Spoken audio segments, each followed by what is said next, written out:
비관론이 팽배할 때 투자하라는 것이 나의 첫 번째 투자 원칙이다. 다시 말해 가장 훌륭한 투자 기회는 비관론이 극에 달할 때라 할 수 있다. 강세정은 비관 속에서 태어나 회의 속에서 자라며 낙관 속에서 성숙해 행복 속에서 죽는다. 기억하라. 최고로 비관적일 때가 가장 좋은 매수 시점이고 최고로 낙관적일 때가 가장 좋은 매도 시점이다.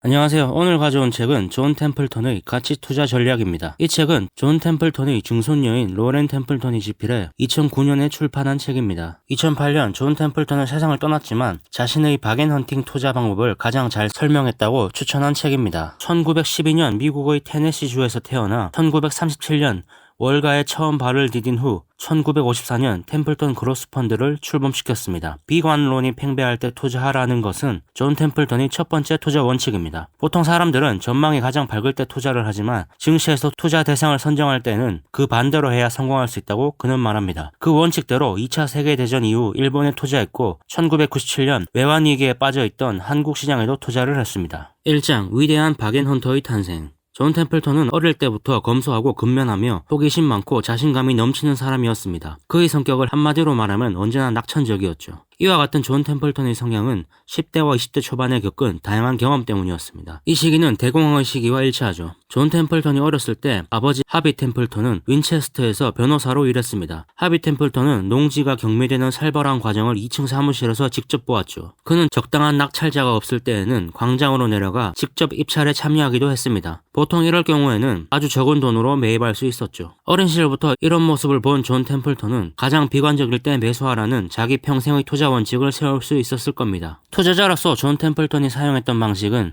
아버지 하비 템플턴이 농지를 살 때 적용한 방식과 크게 다르지 않습니다. 그는 다른 입찰자가 없을 때 실제 농지 가치보다 훨씬 낮은 금액으로 농지를 사들였죠. 경매장에서 입찰자가 당신뿐이라면 싼 가격에 경매 물건을 매입할 수 있습니다. 증시에서도 주가가 하락할 때에는 매수자가 거의 없죠. 반대로 주가가 오르면 주식이 인기를 끌며 매수자가 늘어납니다. 존 템플턴은 단지 매입자가 없다는 이유로 낮은 가격에 매입할 수 있다는 사실에 주목했습니다. 우리는 다른 사람이 성공하는 모습을 보면서 교훈을 얻습니다. 또 현명한 사람은 자신의 실수를 통해서도 배우죠. 하지만 그보다 더 현명한 사람은 다른 사람의 실수를 통해서도 배웁니다. 우리가 책을 읽음으로써 얻을 수 있는 이점이 바로 이것이죠. 다른 사람들의 경험을 통해 성공이나 실패를 체험해 볼 수 있습니다. 존 템플턴은 아버지 하비 템플턴에게서 중요한 교훈을 얻을 수 있었습니다. 투자에 성공한 하비 템플턴은 집에 돌아와 두 아들에게 다음과 같이 말했습니다. 이제 우리는 부자란다. 너희뿐만 아니라 너희 자식들 그리고 손자들까지 돈을 벌기 위해 일할 필요가 없어졌어. 그들은 기뻐서 소리를 질렀습니다. 하지만 불과 며칠 후 하비 템플턴은 두 아들에게 다음과 같이 말했죠. 얘들아, 우린 가진 돈을 몽땅 날리고 말았단다. 망했단 말이야. 존 템플턴은 이 사건을 통해 금융시장에서 창출된 서류상의 부가 얼마나 빨리 사라질 수 있는지를 목격했고 위기 관리 능력의 중요성에 대해 절감했고 절약이 돈을 버는 것만큼이나 중요하다는 사실을 깨달았다고 말합니다. 어머니인 벨라 템플턴도 존 템플턴에게 큰 영향을 끼쳤습니다. 그녀는 다른 사람을 위해 일하는 것이 얼마나 중요한지 들려주었습니다. 사람들에게 진정으로 봉사할 수 있는 일을 하라.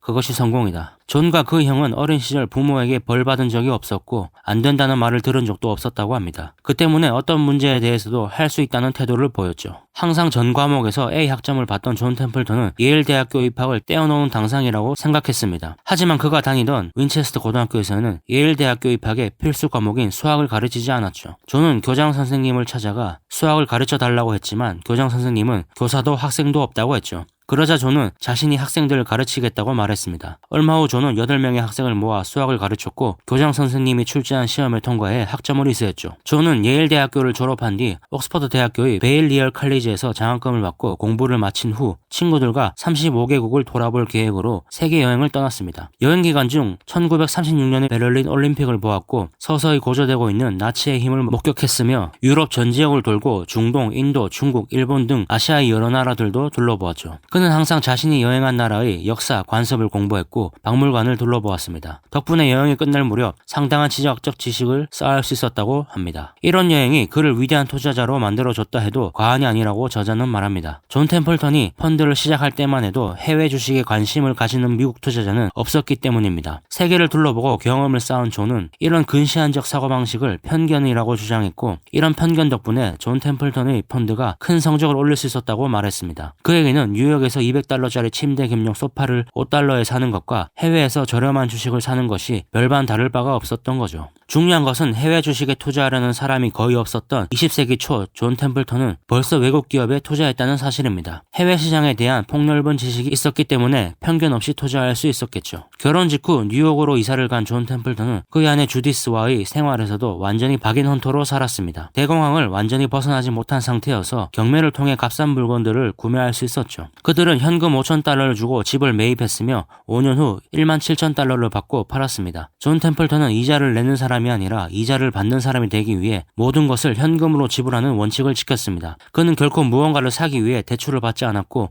차를 사기 위해서도 돈을 빌리지 않았습니다. 그리고 예상치 못한 위기에 대비하기 위해 항상 충분한 돈을 저축해 놓았죠. 존 템플턴의 박인헌팅은 비단 투자에 국한된 것이 아닙니다. 가구, 주택, 음식, 채권 분야에 상관없이 나타났습니다. 존 템플턴이 말하는 저가 거래란 실제 가치의 80% 정도 할인가에 판매되는 것을 말하는데, 다시 말해 실제 가치의 20% 정도에 판매되어야 존이 말하는 저가 물건이라고 할 수 있다는 말입니다. 그 정도의 물건은 쉽게 찾을 수 없지만 그 정도는 되어야 목표가 될 만하다고 존은 말했죠. 이런 결과 결국 존 템플턴은 조지타운이 운영하던 투자회사를 인수하면서 목표를 달성했습니다. 존 템플턴이 5,000달러를 주고 이 투자회사를 인수할 당시 고객은 8명이었습니다. 그래서 모든 경비를 자신이 저축한 돈으로 충당했죠. 물론 월급을 못 가져갈 때도 있었습니다. 템플턴 펀드를 운영하면서 투자자들이 부를 쌓는 데 도움을 줄 수 있었던 것도 그가 일찍부터 시작한 저축 덕분이었습니다. 존 템플턴이 투자할 때 보여준 가장 탁월한 능력은 상황에 따라 시장에서 물러나 관망할 줄 아는 지혜였습니다. 이런 성향 덕분에 그는 변화무쌍한 증시 상황에서 항상 냉철하게 대처할 수 있었죠. 별것 아닌 것처럼 보일 수 있지만 이것은 아주 드문 재능입니다. 수많은 투자자들이 그들이 저가 주식을 매입할 수 있게 증시에 대량 매도 사태가 있기를 바랍니다. 하지만 다우존스가 하루 만에 22.6% 급락했을 때 실제로 주식을 매입한 사람은 많지 않았죠. 1979년 다우존스의 주가 수익률이 6.8이었고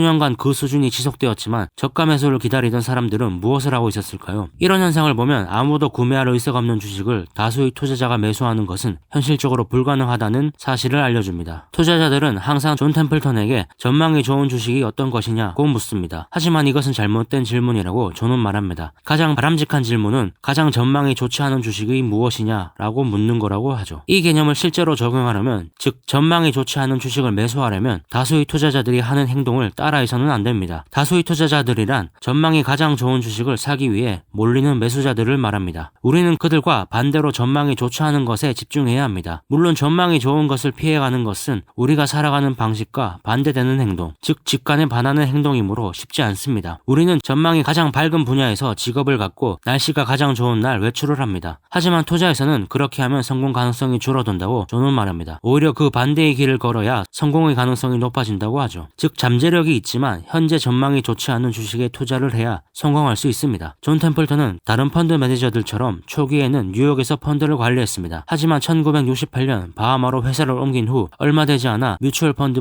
매니저로 최고의 실적을 올렸죠. 그것은 우연이 아니었습니다.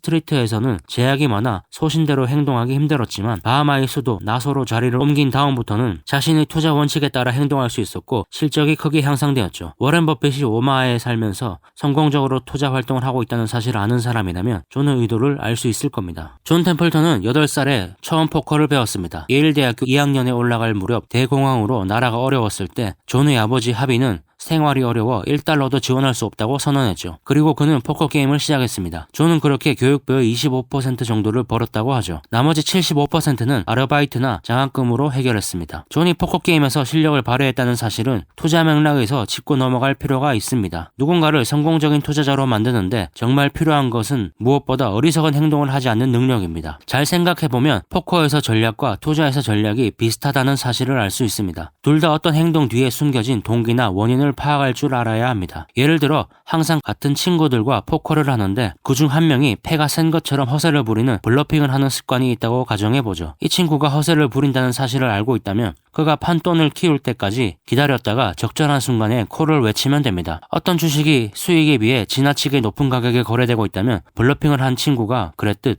고점을 찍고 있음을 알 수 있다는 말이죠. 그 경우 머지않아 그 친구는 큰 돈을 잃을 겁니다. 풀하우스가 아니라 원페어를 들고 있다는 사실을 알았을 때 그 주식은 하락할 겁니다. 존 템플턴은 블러핑을 감지하고 상대의 돈을 따기 위해 인내심을 가지고 기다렸던 거죠. 정리해보자면 시장이 가격의 고점에서 좋은 것처럼 블러핑을 하고 있다면 인내를 가지고 기다리고, 반대로 시장이 저점에서 안 좋은 것처럼 블러핑을 한다면 반대로 베팅을 해야 한다는 말이죠. 주식을 포커에 비유한 투자자는 적지 않습니다. 대표적으로 피터 린치도 주식을 포커에 비유했죠. 패를 한 장씩 받아 오픈하는 것이 기업에서 하나씩 던지는 정보와 비슷하다고 말했습니다. 아직 안 보셨다면 피터 린치의 전설로 떠나는 월가 영웅 영상도 한번 보시길 추천드립니다. 이제 주식시장에서 돈을 투자하는 투자자가 증시에서 성공하기 위해서는 한 가지 자질만 더 갖추면 됩니다. 바로 냉철한 판단력입니다. 저는 자신의 냉철한 판단력이야말로 성공의 가장 중요한 요소라고 확신했습니다. 판단력은 증시에서 성공적인 투자를 하려는 투자자라면 반드시 갖추어야 할 능력입니다. 투자자들이 두려워하거나 불황에 대해 불평만 늘어놓고 있을 때 제대로 된 매수를 할 수 있는 안목만 있다면 여러분은 이미 평균 이상의 수익률을 올리는데 필요한 능력을 가진 셈입니다. 앞서서 언급한 내용을 짚어보죠. 만약 여러분이 경매에서 다른 입찰자가 없기 때문에 낮은 가격에 농지를 살 수 있다는 사실을 이해했다면 증시에서 저가로 주식을 살 수 있다는 사실도 이해할 수 있을 겁니다. 하지만 법원 경매장에 입찰자들이 가득하고 입찰 금액이 계속 올라가고 있다면 저가 매수는 불가능하겠죠. 투자 방법으로 분류할 때 존 템플턴을 흔히 가치 투자자로 부릅니다. 가치 투자자라는 용어는 증권 분석을 쓴 투자의 기재 벤저민 그레이엄이 소개한 말인데, 먼저 가치 투자자라는 개념을 짚고 넘어가 보죠. 가치 투자자란 자산이나 상품을 그것의 진짜 가치보다 더 낮은 가격에 매수하는 투자자를 가리킵니다. 이 정의의 핵심에는 자산이나 상품의 가격이 그것의 진정한 가치와 다를 수 있다 라는 단순하지만 아주 중요한 가정이 내재되어 있습니다. 다시 가치투자 개념에서 농지투자에 적용해보죠. 농지를 낮은 가격에 살 수 있는 것은 단지 입찰자가 없기 때문이라는 겁니다. 즉 농지의 기본 가치는 사라지지 않았지만 사는 사람이 없기 때문에 가격이 싸다는 사실을 알아야 한다는 거죠. 이 말을 다른 각도에서 보면 우리는 우리가 저가에 매수하려는 것의 가치를 알고 있어야 한다는 말입니다. 가치를 알고 있어야 싸다는 것을 알 수 있겠죠. 더 이상 농사를 지을 수도 없는 땅을 싸다고만 해서 사는 것은 곤란합니다. 다른 사람과 똑같은 방식으로 주식이나 펀드 매매를 한다면 다른 투자자의 수익과 별반 다를 바 없을 거라는 사실을 명심해야 합니다. 이자 1장에서 마지막으로 존 템플턴의 투자 제안을 들어보죠. 다음 장부터는 본격적으로 투자에 대해 나옵니다. 다른 투자자가 실망 속에서 매도할 때 매수하고 탐욕스럽게 매수할 때 매도하기 위해서는 어떠한 상황에서도 흔들리지 않는 강인한 정신력이 필요하다. 그 결과 기대 이상의 높은 수익을 얻게 될 것이다. 다른 투자자들이 나쁜 소식에 과잉 반응을 보일 때 냉정을 유지하라. 박앤헌터가 되라. 심리적으로 흔들리는 투자자들이 매도하길 원할 때 매수하고 매수하길 원할 때 매도하라. 전망이 가장 좋지 않은 주식이 무엇인가를 물어라. 비관적인 분위기가 최고조에 달했을 때 주식을 사라. 중요한 결정을 내릴 때에는 자신의 직관에 따라라. 절약하고 저축하여 그것을 최고의 수익률로 불려라. 이자를 내는 사람이 아니라 이자를 받는 사람이 되어라. 해외여행을 통해 시야를 넓히고 폭넓은 견문을 쌓아라. 2장 최고로 비관적일 때 투자하라. 비관론이 팽배할 때 투자하라는 것이 나의 첫 번째 투자 원칙이다. 다시 말해 가장 훌륭한 투자 기회는 비관론이 극에 달할 때라 할 수 있다. 강세장은 비관 속에서 태어나 회의 속에서 자라며 낙관 속에서 성숙해 행복 속에서 죽는다. 기억하라. 최고로 비관적일 때가 가장 좋은 매수 시점이고 최고로 낙관적일 때가 가장 좋은 매도 시점이다. 1929년 10월 19일 이래로 미국 경제는 침체 상태에서 벗어나지 못하고 있었습니다. 10년 동안 대공황이 지속되었고 실업, 노숙자,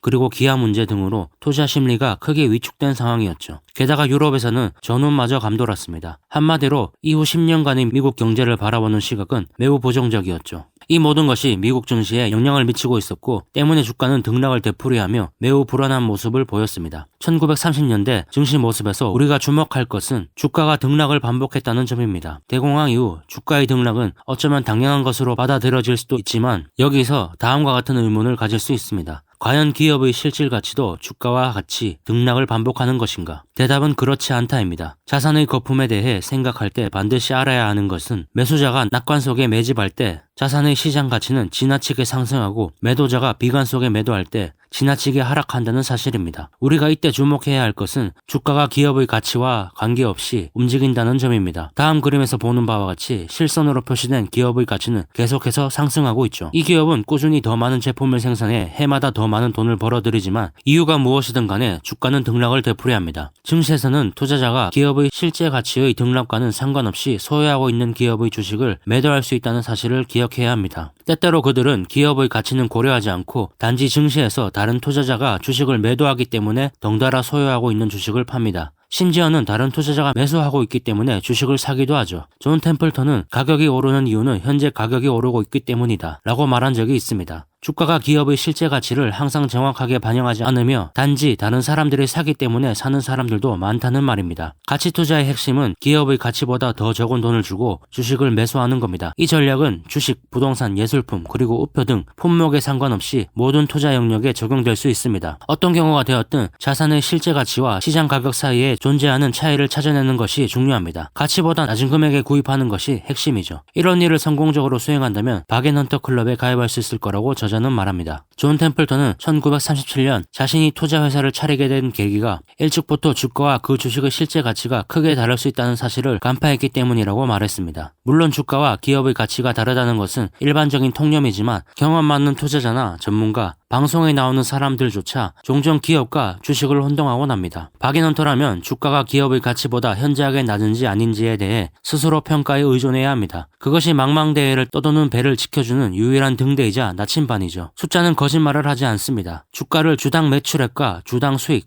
주당 장부 가치 등으로 나눈 수치들을 살펴보면 가치를 쉽게 알 수 있습니다. 이 수치들이 동종의 다른 기업의 수치나 증시의 지수보다 높으면 지나치게 인기 있는 주식일 가능성이 높다는 거죠. 주가 수익 비율이나 주가 대 장부 비율이 높은 주식이 나쁜 투자 대상이라는 사실은 이미 알려진 사실입니다. 연구에 따르면 이런 주식들은 매수해봐야 시장 평균 이하의 수익을 올리는 것으로 나타났죠. 한동안은 수익을 올리는 듯 보이지만 결국 큰 손실을 입게 됩니다. 수익을 올리기 위해서는 가격이 하락할 것이 분명한 주식을 매수하지 않는 것이 중요합니다. 단순히 이런 주식을 사지만 않아도 수익을 올릴 가능성이 높아진다는 말입니다. 이 비율이 낮은 종목이 장기간에 걸쳐 높은 수익을 가져다 주는 것은 이미 입증되었습니다. 바겐헌터들은 하위 10%의 종목이 성공적인 사냥터라는 사실을 잘 알고 있죠. 주식이 저가인지 적절한 가격인지 확인하기 위해서는 그 기업에 대한 정보가 필요합니다. 그래야 그 주식이 왜 인기가 없는지 알 수 있죠. 애널리스트들의 종목에 대한 연구 보고서를 보면 종종 사실에 근거한 기본 정보가 있습니다. 그러나 보고서에 소개된 정보를 활용할 때에는 항상 존의 다음 조언을 기억해야 합니다. 이미 당신이 알고 있는 정보는 주가에 반영되어 있다. 절대 이 정보를 혼자만 알고 있다고 착각하지 마라. 기업의 가치와 주가가 별개라는 논의를 마치기 전에 한 가지 짚고 넘어가야 할 것이 있습니다. 주가의 변화가 기업의 가치와 전혀 관계없는 것도 아니라는 사실입니다. 기업의 가치도 시간이 지나면 변할 수 있습니다. 만약 어떤 회사가 자동차에 장착하는 무선 안테나를 만든다면 포드의 T 모델이 출시하는 날 회사의 안테나 제품은 쓸모 없어질 겁니다. 그리고 기업의 가치는 급변하고 파산할 수도 있죠. 이 사례에서 우리는 단지 가격이 떨어진다는 이유로만 주식을 매수해서는 안 된다는 사실을 알 수 있습니다. 사람들은 투자 세계뿐만 아니라 일상생활에서도 종종 감정에 의해 무분별한 결정을 내립니다. 이런 무분별한 행동은 증시에서도 나타나고 결국 바겐헌터들에게 저가 매수의 기회를 제공합니다. 바겐헌터는 투자자들이 무분별하게 행동할 때 그들의 오판을 최대한 활용할 줄 알아야 합니다. 존 템플턴은 투자자들이 감정적으로 매도하는 주식을 매수했습니다. 예를 들어 손에 상처가 나면 본능적으로 피를 멈추게 하기 위한 조치를 취합니다. 마찬가지로 투자자들은 증시에서 돈을 잃기 시작하면 본능적으로 주식을 팔아 더 이상 손실을 막기 위한 조치를 취합니다. 반사적 반응이죠. 하지만 이것은 투자에서는 잘못된 반응이라고 존은 말합니다. 증시에서 투자자들은 아주 가벼운 상처에도 비명을 지르며 응급실로 달려가죠. 투자자들이 악재의 과민 반응을 보이며 보유 주식을 투매하게 되면 당신이 매수할 수 있는 저가 주식의 양은 증가하게 됩니다. 다시 한번 말하지만 바겐헌터들은 감정적인 매도자들이 제공하는 기회를 최대한 이용할 줄 알아야 합니다. 설명했다시피 바겐헌터들은 증시에 문제가 노출된 기업을 주로 매수합니다. 이때 문제라는 것은 그 기업의 주가를 하락하도록 만드는 원인이죠. 우리는 여러 기업을 평가하고 문제점을 파악하는 경험을 통해 작은 문제와 큰 문제를 구별하게 될 겁니다. 작은 문제란 기업의 장기적 가치에 영향이 없는 문제고 큰 문제는 기업의 장기적 가치에 실제로 영향을 미치는 문제입니다. 이 둘을 구분할 수 있게 되면 작은 문제에 증시가 민감한 반응을 보일 때 어떻게 행동해야 되는지 알 수 있습니다. 생산량을 늘리기 위해 공장을 새로 짓는 기업을 예로 들어보죠. 이 기업은 공장이 1년 안에 완공될 것이고 현재 생산량의 25%를 더 생산할 것이라 발표했습니다. 애널리스트들은 다음 해에 새 공장에서 매출과 수익이 증대할 것이라 예상했죠. 하지만 기업은 계획보다 6개월 늦어진다고 발표했고 결국 애널리스트들은 매출과 수익 예상 금액을 줄이게 되고 불과 몇 주 만에 30%나 하락해 주식 보유자들은 주식을 처분하게 됩니다. 여기서 드는 의문은 과연 이 문제가 일시적이고 단기간 내에 해결될 것인가 하는 점입니다. 이 질문에 대한 대답이 그렇다라면 과민 반응을 보이는 이 작은 문제를 적극적으로 이용해야 하죠. 장기 보유할 목적의 투자자라면 기업의 가치가 30% 30% 하락한 것이 아니기 때문입니다. 조금만 더 기다리면 새로운 매출이 발생할 겁니다. 기업이 겪는 일시적 문제가 주가에 미치는 큰 변화를 적극 이용하는 것이 박앤헌터에게 가장 기본적인 전술이라 할 수 있습니다. 증시의 역사를 이해하는 것은 투자자에게 큰 자산이 됩니다. 물론 똑같은 상황이 반복되는 것은 아니지만 투자자의 반응은 전형적이고 예측 가능하기 때문입니다. 과거 증시의 역사를 보면 투자자가 예상치 못한 정보에 과민 반응을 보였다는 사실을 알 수 있습니다. 그들은 항상 그래왔고 앞으로도 그럴 겁니다. 그리고 박앤헌터는 이런 기회가 왔을 때 즉각적인 조치를 취할 수 있도록 항상 이런 정보를 기다립니다. 주식을 광적으로 매도하는 모습을 보는 것은 박앤헌터에게 꿈 같은 일이죠. 좀 더 단순한 방법으로 이 상황을 생각해 봅시다.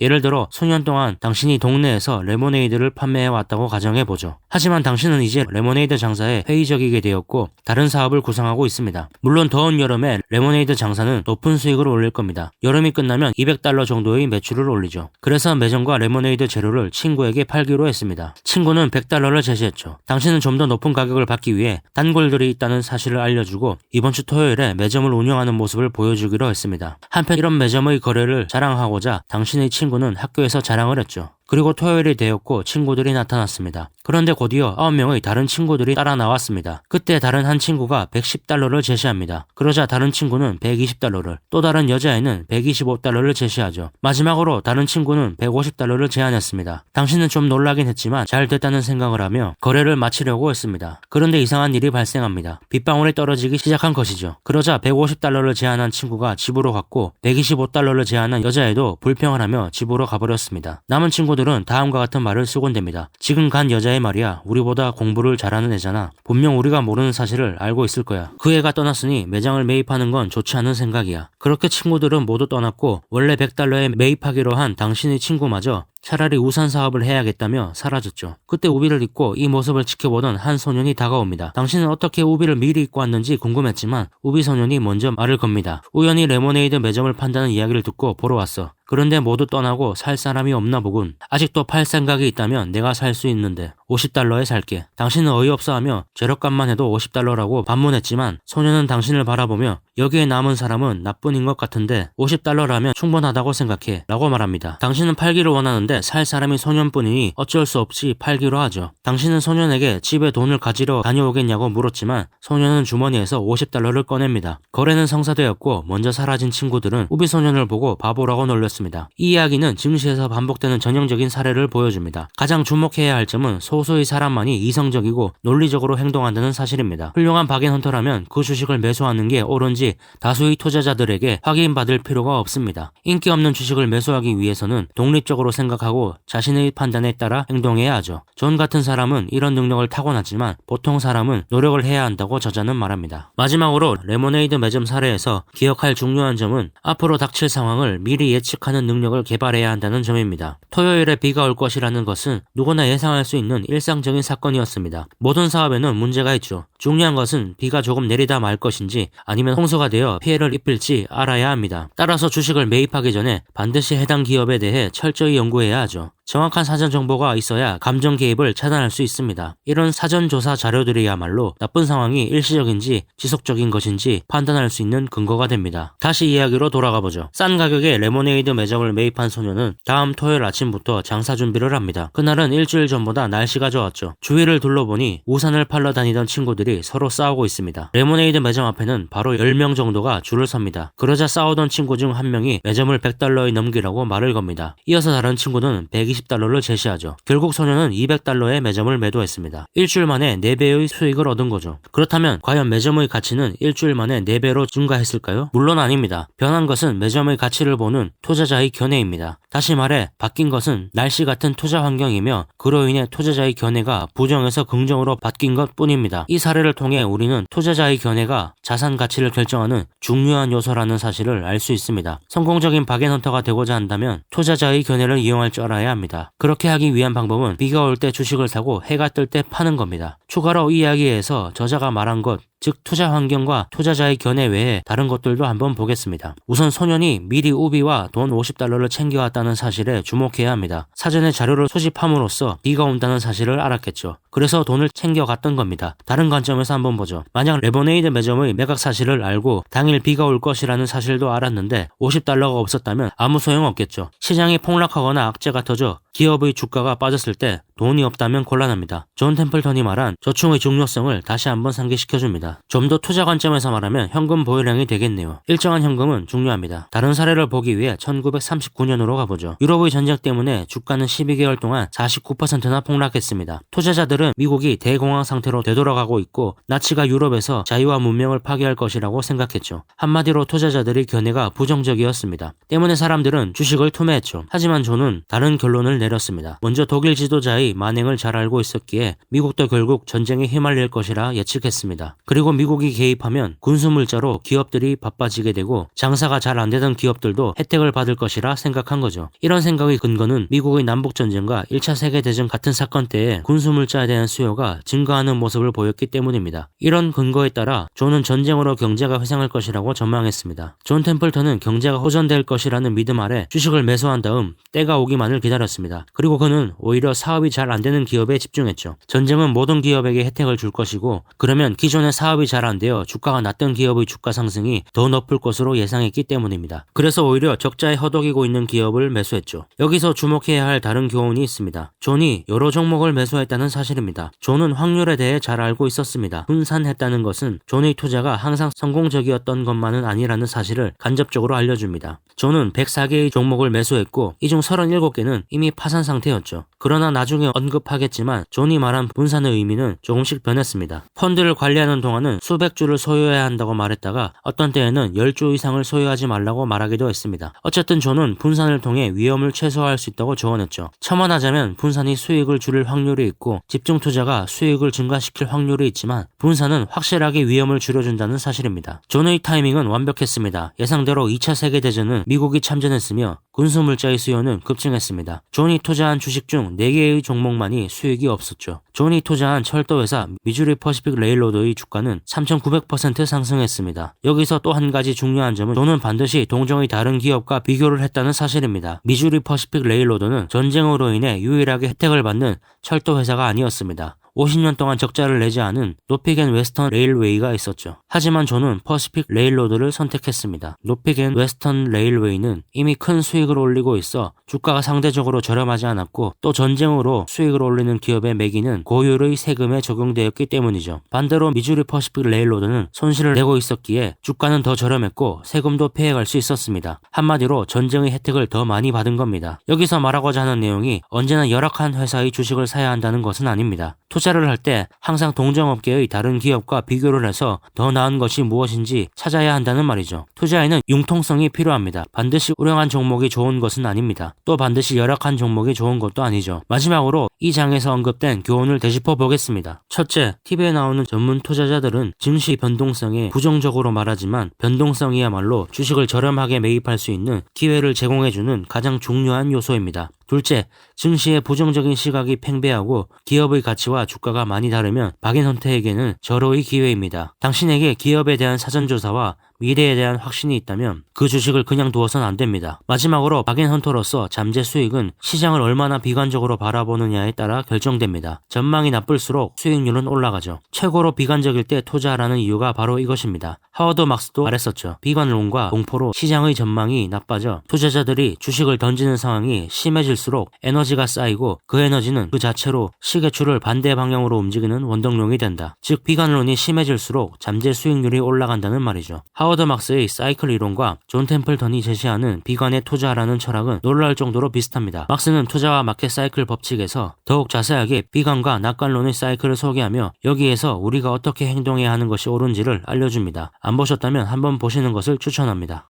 주가와 기업의 가치는 다르다는 것을 명심하라. 가장 매력 없는 주식이 가장 매력적인 사냥감이다. 투자자들이 절망적으로 팔려는 주식을 사고 그들이 필사적으로 사려는 주식을 팔아라. 투자자들이 무분별하게 매도할 때 그들의 오판을 최대한 활용하라. 소문에 흔들리지 마라. 주식에 대한 자신의 판단을 믿어라. 주식을 매입하기 전에 그 기업에 대해 철저히 연구하라. 모든 계란을 한 바구니에 담지 마라. 분산 투자의 원칙을 지켜라. 3장 글로벌 시대 해외 시장을 개척하다. 오늘날 해외 투자자가 크게 활성화되었지만 오랫동안 해외 시장은 미개척지였을 뿐만 아니라 투자자들에게도 잘 알려지지 않았습니다. 1954년 11월 존 템플턴은 템플턴 그로스 펀드를 시작하면서 해외 투자에 앞장섰습니다. 존 템플턴은 해외 시장에서 별 어려움 없이 저가 주식을 찾아냈죠. 그가 저렴한 주식을 찾기 위해 미국 시장을 떠난 이유는 매수 가능한 저가 주식의 선택의 폭을 넓히기 위해서였습니다. 만약 목적이 기업의 가치와 가격 사이에 큰 차이가 있는 주식을 찾는 것이라면 전 세계를 대상으로 찾는 것이 더 효과적이기 때문이죠. 또 비관론이 만연한 나라를 찾을 때도 세계를 대상으로 하는 것이 낫습니다. 특정한 나라의 가치와 가격 사이의 불균형을 발견한다면 주식을 매수할 수 있는 나라로 분류합니다. 그러나 아무리 불균형이 있더라도 위험이 너무 크면 대상에서 제외해야 하죠. 전 세계를 투자 대상으로 삼았을 때 또 다른 이점은 분산의 효과를 볼 수 있다는 겁니다. 분산은 스스로를 보호하는 아주 훌륭한 방법이죠. 다수의 투자자들보다 앞서서 저가 주식을 매수함으로써 얻는 이점은 상황이 좋아질 때까지 기다리기만 하면 된다는 겁니다. 물론 몇 년을 기다려야 할지도 모릅니다. 심지어 더 떨어질 수도 있죠. 따라서 인내는 박앤헌터들에게 가장 중요한 특성입니다. 정리하자면 조사를 철저히 하고 전 세계에서 비관론으로 가치보다 가격이 낮은 대상을 찾고 투자하여 인내하라는 겁니다. 이제 분산 투자와 저가 주식 매수를 하나의 전략으로 통합하면 어떤 이점이 있는지 사례를 살펴보죠. 다음 그림은 템플턴 그로스 펀드의 수익을 보여줍니다. 존 템플턴은 이 펀드를 1954년부터 1987년까지 운영했죠. 처음 시작할 때 1만 달러를 투자했다면 1992년에는 200만 달러로 불어났을 겁니다. 그런데 만약 이 기간에 S&P 500에 투자했더라면 1만 달러는 10만 900달러가 되었을 겁니다. 기회비용을 적용하면 90만 달러를 잃어버린 셈이죠. 이 차이는 전 세계로 분산 투자한 것과 저가 주식을 매수한 데서 온 겁니다. 템플턴 펀드의 원칙은 분산 투자와 저가 주식 매수입니다. 박앤헌터로서 전 세계를 대상으로 투자할 경우에 생각해볼 문제는 우리가 주식을 반드시 전 세계를 대상으로 찾아야 하느냐 아니냐가 아니라 그렇게 할 수 있는 조건을 갖추고 있느냐 없느냐 하는 겁니다. 그 대답이 갖추고 있다라면 당신은 충분히 전 세계를 대상으로 활동하는 박앤헌터가 될 수 있습니다. 즉, 할 수 있는지가 문제이지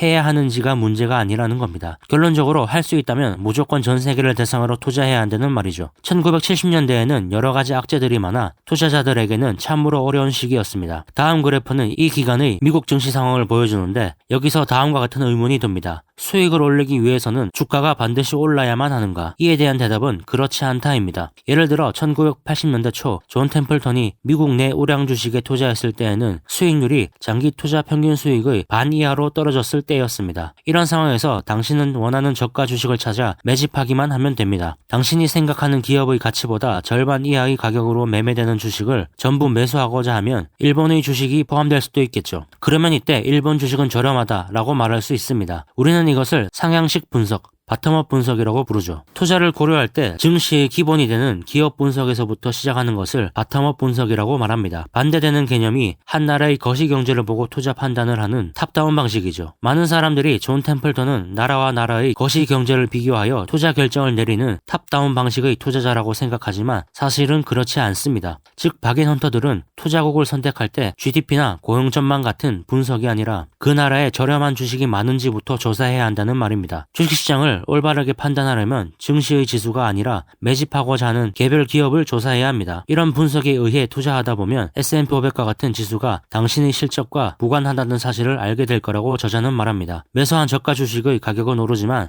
지수는 떨어지는 모습을 자주 볼 수 있을 거라고 하죠. 또 반대로 당신의 실적이 시장 지수보다 못하는 때도 있겠죠. 하지만 박앤헌터로서 이미 저가 주식을 매수해 놓았기 때문에 지나가기만을 기다리면 됩니다. 이때 기억할 것은 아무리 싼 가격에 매수했더라도 시장에 비해 주가가 떨어질 수 있다는 사실입니다. 투자를 시작할 때 이 사실을 염려해 두고 단기 실적이 좋지 않더라도 흔들려서는 안 됩니다. 가격이 오르고 있는 좀 더 나은 투자로 갈아타고 싶은 충동은 억제하기 힘들죠. 하지만 처음의 분석과 판단이 옳다고 생각한다면 이러한 충동을 이겨내야 합니다. 투자자들은 단기적인 실적 저조 때문에 가장 최악의 시점에 무의미하게 매도를 합니다. 존 템플턴은 투자로 인한 심리적인 불안감과 관련해 다음과 같은 조언을 했습니다. 주식을 매도할 매도할 가장 적절한 때는 스스로 가장 성공적이라고 확신할 때다. 지금까지 우리는 실제로 세계 시장을 상대로 저가 주식을 매수하는 것이 왜 효과적인지에 대해 알아봤습니다. 하지만 아직도 세계 시장을 무시하고 미국에만 투자하는 투자자들이 있을 겁니다. 물론 다른 나라의 기업에 대한 정보가 부족한 것은 사실입니다. 영원한 낙관론자 존 템플턴은 자신이 해야 할 일을 묵묵히 해냈습니다. 박인헌터들은 정보 부족이야말로 저평가된 주식을 찾는 가장 효과적인 방법이라는 사실을 알아야 한다고 존은 말했습니다. 일례로 존 템플턴이 1980년대 멕시코 전화회사 텔레포노스 드 멕시코 주식을 매수한 것은 정보 부족을 활용한 대표적인 사례입니다. 그는 당시 회사가 발표한 실적을 믿지 않았습니다. 그래서 멕시코에 공급되고 있는 전화기 숫자를 확인하고 그 숫자에 국민이 지불하는 전화요금을 곱했죠. 엄청난 노력이 필요했지만 어쨌든 그 결과 이 회사의 가치에 비해 주가가 지나치게 낮다는 사실을 알게 되었습니다. 박인헌터들은 개별 기업에 대한 정보를 밝혀내기 위해서라면 무엇이든 해야 합니다. 중요한 점은 올바른 정보를 위해 남들보다 더 노력하겠다는 의지입니다. 가장 성공한 사람과 그렇지 못한 사람의 차이는 책을 1시간 더 읽거나 1시간 더 공부한 차이밖에 없다고 저자는 말합니다. 현명한 박앤헌터들은 기업의 연례 보고서를 하나 더 읽고 그 기업에 대한 신문 기사를 한 번 더 읽고 경쟁 기업에 대한 정보를 한 번 더 조사함으로써 최고의 투자처를 찾을 수 있다는 사실을 잘 알고 있습니다. 지금까지 저가 주식을 세계 시장에서 찾고 증시에서 정보 부족으로 창출된 투자 기회를 활용하는 방법을 살펴보았습니다. 이제 이렇게 발견한 주식을 어떻게 평가해야 하는지 알아보죠. 존 템플턴은 PER을 활용했습니다. 너무 단순하다고 생각할지도 모르지만 가치 평가의 기본이 되는 수치입니다. 존은 낮은 주가 수익률, 즉 낮은 PER을 보고 1960년대에는 일본, 1980년대에는 미국, 1990년대 말에는 한국에 투자했고 모두 성공적이었죠. 성장률과 수익률은 평균보다 높으며 주가는 낮은 주식을 찾아야 합니다. 또 저는 향후 5년간의 예상 수익을 보고 기업의 가치를 평가했습니다. 향후 5년간의 수익을 어떻게 확신할 수 있냐고 생각할 수 있습니다. 물론 그렇습니다. 따라서 우리는 안전 마진을 확보해야 하죠. 예를 들어 어떤 기업의 지난 10년의 수익 평균은 5%이고 지난해 7%의 수익률을 올렸다면 박인헌터들은 향후 5년간의 수익을 5%로 책정할 겁니다. 지난해에 7% 수익을 올렸다고 계속 그럴 것이라 예상하는 것이 아니라 장기 평균을 보고 보수적으로 예상한다는 말입니다. 5년간의 실적을 예측하는 것이 쉽지는 않지만 그 과정에서 기업의 경쟁 우위나 브랜드 인지도 같은 다른 요소들도 확인할 수 있으니 반드시 해야 합니다. 무엇보다 중요한 것은 이런 작업을 직접 해보면 근거 없는 소문에 휘둘리지 않게 되죠. 지금까지 전 세계를 대상으로 저가 주식에 투자함으로써 얻게 되는 이점을 살펴보았습니다. 하지만 현명한 투자자라면 저가 주식 투자에는 항상 리스크가 따른다는 사실을 잘 알 겁니다. 주된 리스크는 환차손이죠. 통화는 리스크가 적은 쪽으로 끌려다니며 그 추세는 수년간 한 방향으로 지속하려는 경향이 있습니다. 그렇지만 무엇보다 존이 가장 피하고 싶었던 리스크는 바로 정부 지출이 과다한 나라였습니다. 앞서 언급한 바와 같이 존 템플턴의 인생 철학 중 하나는 절약입니다. 그리고 투자하는 나라에도 그대로 적용했죠. 안타깝게도 요즘에는 이런 조건을 충족하는 나라가 줄고 있습니다. 민주주의 확산과 더불어 유권자들이 더 돈을 많이 지출하는 정치인을 뽑는 경향이 있기 때문이라고 저자는 말합니다. 민주주의에서는 언제나 그래왔죠. 아시아 금융위기와 아르헨티나 금융위기 때 일부 국가가 채무 불이행을 선언한 것은 좋은 사례가 됩니다. 또 존은 규제가 많지 않은 환경에서 투자하는 것을 좋아했습니다. 그는 증시를 그냥 두면 스스로 통제할 것이라고 믿었죠. 투자자에게 사회주의는 절대 좋은 투자 환경이 아닙니다. 투자자들은 보유하고 있는 주식과 기업의 자산이 정부에 몰수될 수도 있죠. 또한 산업의 국유화로 경쟁이 결여되고 따라서 지속적으로 성장해야 살아남을 수 있는 국가들의 기업에 비해 경쟁력이 떨어지게 됩니다. 기업은 계속 진보해야 합니다. 경쟁이 없다면 진보도 없습니다. 지금까지 사례별로 여러 나라에서 저가 주식을 선택할 때 피해야 할 위험과 추구해야 할 전략에 대해 살펴봤습니다. 이런 위험과 전략을 고려한 후 주식을 발견하고 리스크를 감수할 수 있다면 매수를 준비해야 합니다. 예를 들어 어떤 기업이 가치의 50%에 거래되고 있을 수도 있습니다. 그런데 조사를 해보니 정부의 통제를 받고 있고 가격을 마음대로 올릴 수 없다는 것을 알게 되면 당신은 다시 다른 기업의 주식을 찾아내야 할 겁니다. 중요한 것은 저가 주식을 찾았을 때 그 주식이 왜 이렇게 저가에 거래되고 있는지 알아내야 한다는 거죠. 만약 단기적인 문제로 주가가 잘못 책정되었다면 매수해도 좋겠죠. 어쨌든 주가가 크게 하락한 이유가 일시적인 문제라면 박인헌터는 즉시 투자해야 합니다.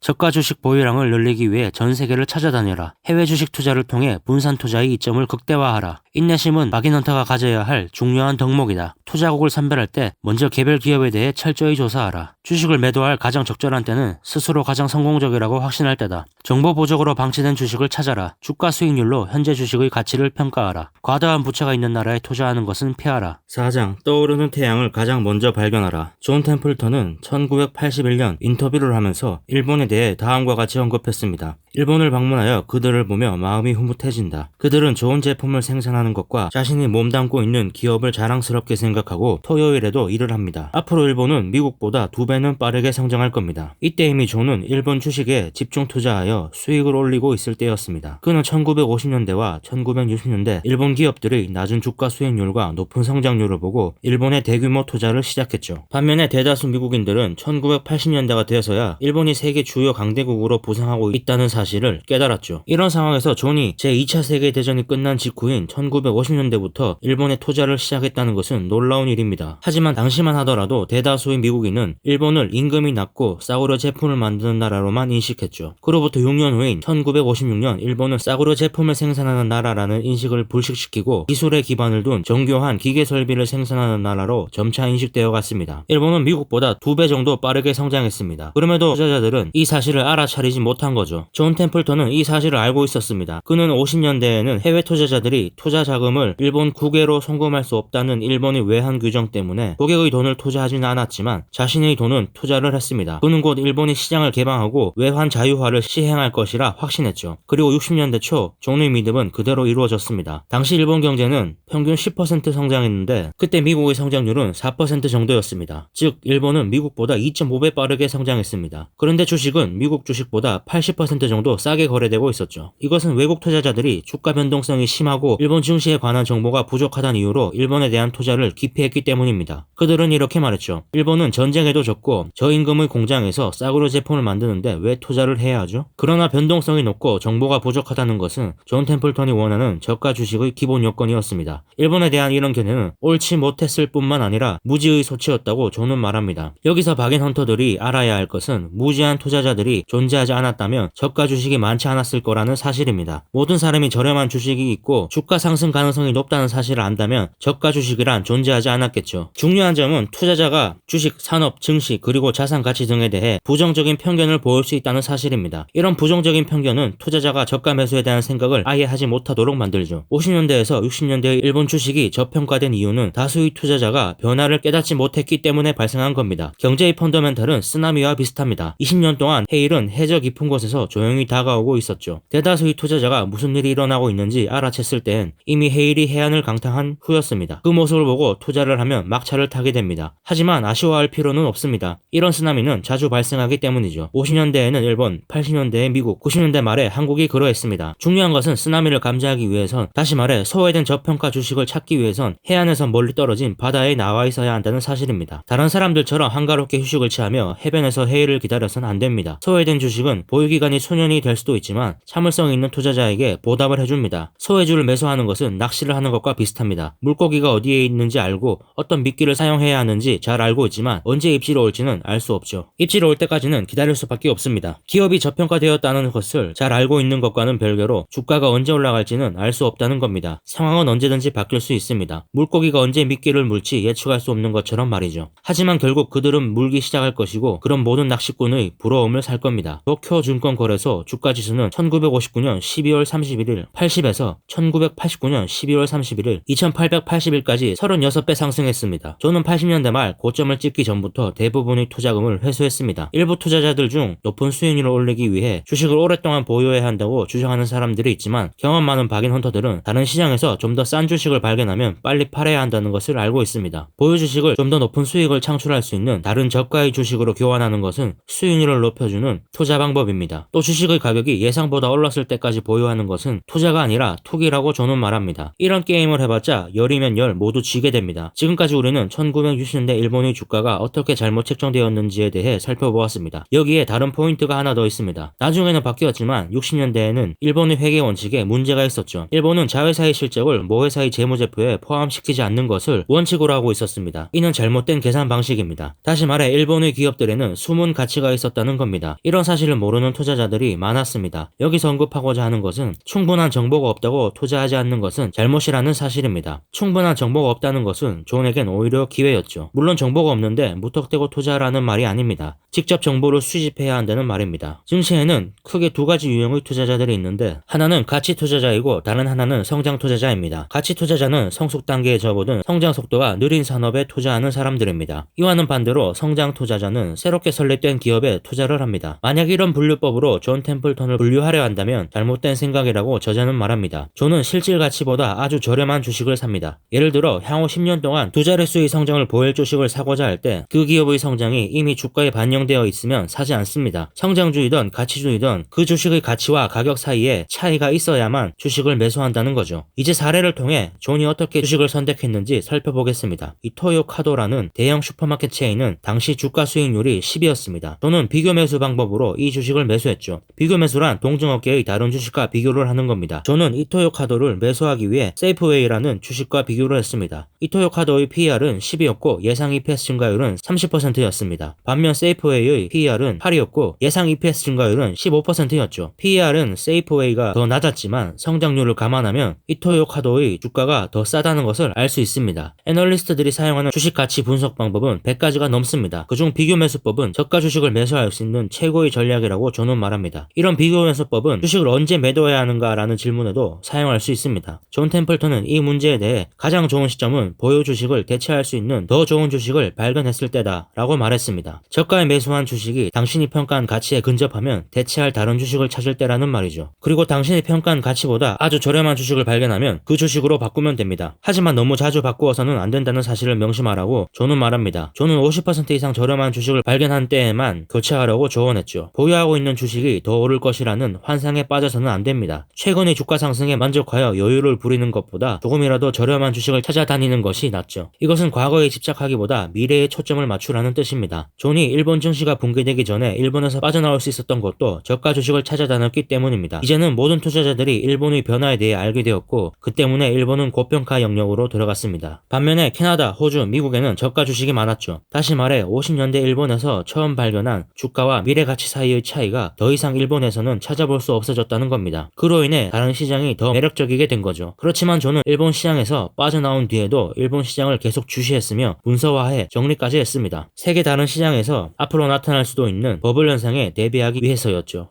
모두가 부정적인 견해를 보일 때 투자의 기회를 찾아라. 다른 사람의 충고보다는 자신의 직관에 따라 판단하라. 상식에 반하는 역발상 투자 전략이야말로 가장 높은 수익률을 가져다 준다. 시장의 흐름이나 경제 전망이 아닌 개별 종목의 가치에 주목하라. 수익 성장률을 예상할 때 자신의 예상이 객관적이고 합리적인지 확인하라. 저가 매수를 원한다면 비교 매수법을 활용하라. 50% 이상 저렴한 주식을 발견할 때에만 갈아타라. 게임에서 앞서기 위해서는 항상 미래의 기회에 초점을 맞춰라. 5장 증시의 붕괴인가 강세장의 출현인가. 누군가 단도직입적으로 주식은 무용지물이며 앞으로 어느 누구도 매수하지 않을 것이라고 말한다면 어떻게 하겠습니까? 갑자기 이런 질문을 던진 이유는 1970년대 들어서면서 투자자들 사이에 이런 의견이 떠돌았기 때문입니다. 만약 당신이 70년대에서 80년대까지 미국 증시에 투자했다면 아마도 거의 수익을 내지 못했을 겁니다. 그리고 인플레이션까지 고려한다면 결과적으로 큰 손실을 입었겠죠. 1979년 8월 미국의 경제주간지 비즈니스워크는 주식의 죽음이라는 제목으로 커버 스토리를 실었습니다. 물론 그 커버 스토리의 제목과 기사는 30년이 지난 지금은 우스갯소리로 간주되고 현재 많은 투자자들은 그 시점이 훌륭한 매수 타이밍이었다고 생각하지만 당시엔 많은 투자자들을 공포에 빠지게 했죠. 기사의 내용은 다음과 같습니다. 많은 투자자들은 주식보다 더 높은 수익을 가져다주고 인플레이션의 영향을 받지 않는 다른 투자 대상으로 갈아탔다. 연기금도 주식과 채권 투자를 중단하고 부동산과 선물, 금, 다이아몬드 등으로 투자 대상을 바꾸고 있다. 주식의 죽음이 거의 현실화될 것으로 보인다. 만약 바닥에서 주식을 매수하길 원한다면 이런 기사가 실릴 때가 가장 좋은 매수 시점입니다. 현명한 박인 헌터라면 이때가 기회라는 사실을 눈치챌 수 있을 겁니다. 첫 번째 단서는 첫 번째 문장인 많은 사람들이 오래전에 주식보다 더 높은 수익을 가져다주는 다른 투자 대상으로 갈아탔다입니다. 박인 헌터가 되고 싶다면 무엇보다 대다수의 투자자와 함께 행동해서는 안 됩니다. 정확히 말하자면 대다수의 투자자가 가지 않는 곳으로 가야 성공할 수 있죠. 두 번째 단서는 주식의 죽음이 거의 현실화될 것으로 보인다는 문장입니다. 누군가 존에게 가장 비관적인 시점이 언제인지를 묻자 그는 100명 중 99명이 포기할 때까지 기다리라고 조언한 적이 있습니다. 그때 남은 매수자는 당신뿐일 거라고 말했죠. 마지막 단서는 연기금도 주식을 팔고 투자 대상을 바꾸고 있다는 말입니다. 이론적으로 매도자가 다 떠난 증시에는 매수자만 남아있기 때문에 따라서 마지막 매도자가 떠나면 매수에 관심을 가져야 합니다. 반대로 그 시장이 한참 번창하고 있을 때에는 마지막 매수자가 진입하고 있습니다. 즉 마지막 희망이라 불리던 연기금이 주식을 매도하고 금이나 선불로 옮겨갔을 때 그 상품을 매수하여 가격을 올릴 수 있는 투자자가 남아있을까요? 그렇지 않습니다. 그들이 마지막입니다. 증권시장에서 마지막 매도자가 상품시장에서 마지막 매수자가 되었을 때 이 두 시장은 이제 반대 방향으로 움직이는 시점에 놓인 겁니다. 이 기사를 보고 가장 먼저 떠오른 생각이 증시가 저가 주식으로 가득하겠구나 라면 당신은 진정한 박인 헌터입니다. 이제 이런 현상에 대해 짚고 넘어가야 할 문제가 있습니다. 장기간에 걸쳐 증시를 연구하다 보면 항상 어리석게 두각을 나타내는 사람들이 있죠. 그들은 어느 한 방향으로 흘러가게 될 때마다 정확하게 모습을 드러냅니다. 특히 증시가 너무 과열되어 있거나 버블 수준에 있을 때 더 잘 보입니다. 증시에 대한 지나친 낙관주의가 주가를 크게 올리는 것처럼 증시에 대한 비관주의가 팽배할 때 주가는 크게 떨어집니다. 예를 들어 고점에선 다음과 같은 말들이 나옵니다. 우리는 새로운 금융시대에 진입했다.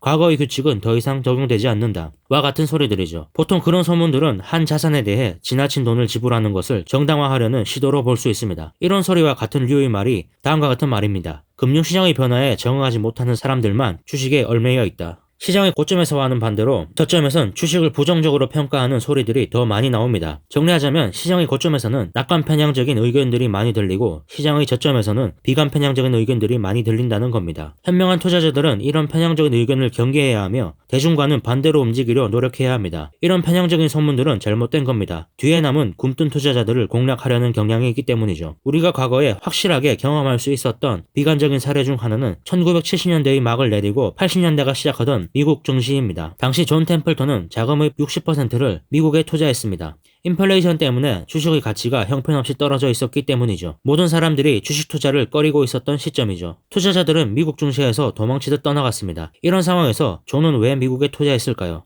답은 간단합니다. 아무도 미국 증시에 관심을 주지 않았기 때문이죠. 그리고 그 때문에 아주 훌륭한 기업들이 장부 가치나 수익에 비해 아주 저렴하게 거래되고 있었기 때문입니다. 1979년 평균 주가 수익률은 6.8이었습니다. 1920년대엔 14.2였으니 대공황 때보다도 52%나 낮았죠. 다우존스의 주가 수익률이 역사상 가장 낮았다는 것은 박인헌터들에게 매수를 하라고 신호를 보내는 것과 다름없습니다. 저가 주식을 손에 넣기 위해 존이 사용한 방법은 100가지도 넘습니다. 이렇게 많은 접근법을 사용한 데는 두 가지 이유가 있죠. 첫 번째, 한 가지 방법으로 평가를 할 때 그 방법이 잘 먹히지 않을 수도 있기 때문입니다. 존은 장기간 걸쳐 성공적이라고 입증된 주식 선별 방법은 더 이상 효과적이지 않다고 생각했죠. 모두가 성공적이라고 인정한 방법은 모두가 사용할 것이고 그러면 더 이상 그 방법으로는 저가 주식을 찾을 수 없기 때문입니다. 요컨대 어떤 평가법을 세상 모두가 인정하고 그 방법을 모든 사람이 쓴다면 그 평가법에 해당되는 주식은 모든 사람이 살 것이기 때문에 저평가될 리가 없다는 말이죠. 두 번째 이유는 다른 여러 방법을 사용함으로써 판단이 정확한지 재차 확인할 수 있기 때문입니다. 예를 들어 5가지 측정 방법으로 저가라는 것을 확인할 수 있다면 그 주식이 저가라는 사실이 좀 더 분명해질 겁니다. 그렇게 되면 증시가 불안할 때도 안정감을 유지할 수 있겠죠. 이제 70년대 말과 80년대 초에 적용되던 몇 가지 측정 방법을 살펴보겠습니다. 흔히 PBR이라고 불리는 지표입니다. PBR은 시장 가치가 재무제표상의 자산 가치에 비해 어느 정도인지 평가하는 지표죠. 총 자산에서 총 부채를 빼고 그 수를 주식수로 나눈 수치입니다. 장부 가치와 실제 거래되는 주식의 가치가 같다면 1이고 1보다 낮다면 장부 가치보다 싸게 거래되고 있다는 뜻입니다. 당시 미국엔 두 자릿수 인플레이션 때문에 장부에 적힌 자산 가치보다 실제로는 자산 가치가 더 큰 경우도 많았습니다. 예를 들면 어떤 기업이 1000억을 들여 공장을 지었는데 그 후 매년 15%의 인플레이션이 발생했다면 5년 후엔 똑같은 공장을 짓는데 1000억보다 더 많은 돈이 필요할 거라는 말입니다. 정리하자면 당시 미국에는 PBR이 낮은 주식이 많았을 뿐만 아니라 오히려 PBR보다 실제로는 더 저평가되어 있었다는 뜻입니다. 존은 약 40% 더 저렴했다고 말합니다. 당시 미국 주식이 저렴했다는 것을 설명하는 다른 신호들도 있었습니다. 인수합병이 빈번했다는 점도 주식이 저렴하다는 신호죠. 기업들은 경쟁자의 장점과 단점을 자세히 알고 있습니다. 박인헌터들보다도 더 잘 알고 있죠. 인수되는 기업의 수가 급격하게 증가하면 존은 그것을 기회로 생각했습니다. 인수하는 기업들은 시장보다 50에서 100% 정도 더 비싸게 주식을 매입하는데도 싸다고 생각해서 인수를 결정했을 것이기 때문이죠. 그들의 근거는 바로 법인세, 이자, 감가상각비 차감 전 영업이익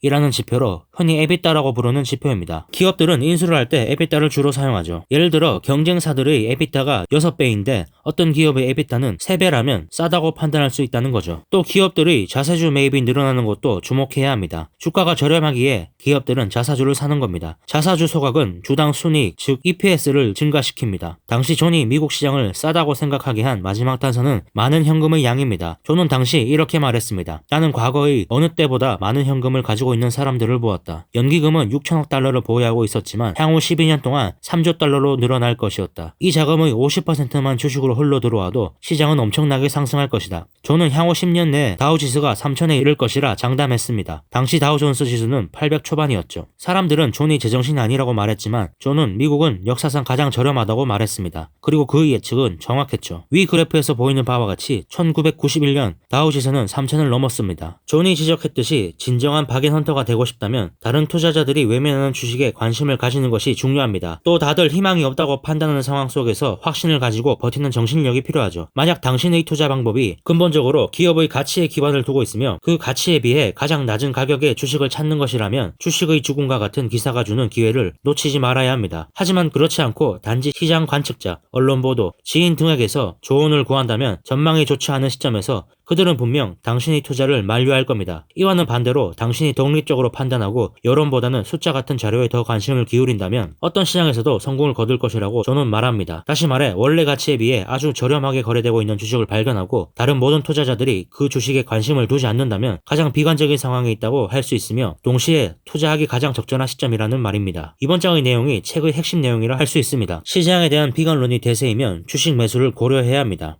여기서 저렴한지 다시 한번 확인하는 방법은 PER, PBR, EBITDA, 기업 인수 증가, 자사주 매입 증가, 많은 현금 보유량 같은 것들이 있죠. 소문보다는 주가 수익률을 확인하라.